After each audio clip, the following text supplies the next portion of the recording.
guys, good morning. So dito tayo sa munting backyard. So ipapakita ko sa inyo yung 1 month old na upgraded native chicken natin, kung paano malaman ang lalaki at saka babae. So kukuha ako dito na dalawa.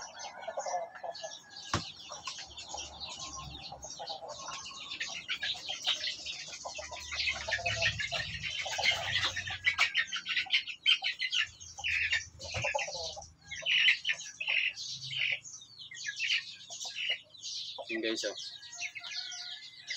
Yan yun. Ganda ng kulay. 1 month old na upgraded native chicken. So pure native yung ang nanay nito. And then yung tatay is si Red, yung siya mo asil na. Yan pa. Ganda ng kulay. So ito guys is yung lalaki. So yan yung palong nyo. Yan is lalaki. Tapos kuha ko ng babae dito.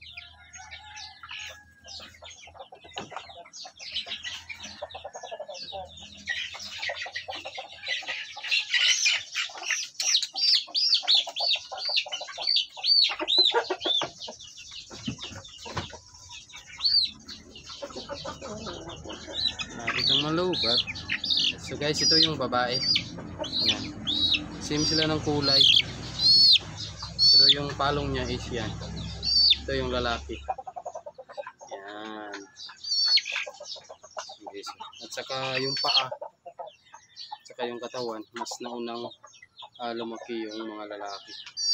Ito yung babae. Guys, 1 month old. So wala pa lang balahibo. Yan guys. So yun lang, ganun lang kasimple. Yan, sa palong.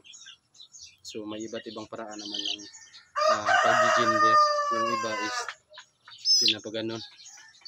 Pero yung iba is nasa pakpak din. Pero ako nasa dito lang, sa palong lang. Yan, so lalaki to. And then babae.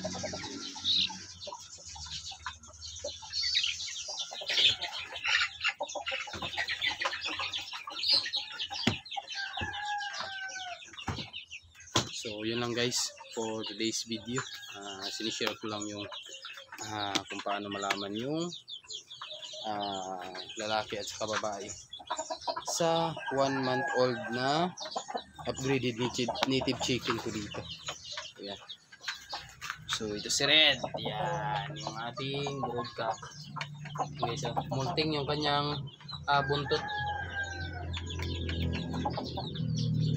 So yun lang guys, and then good morning sa ating lahat.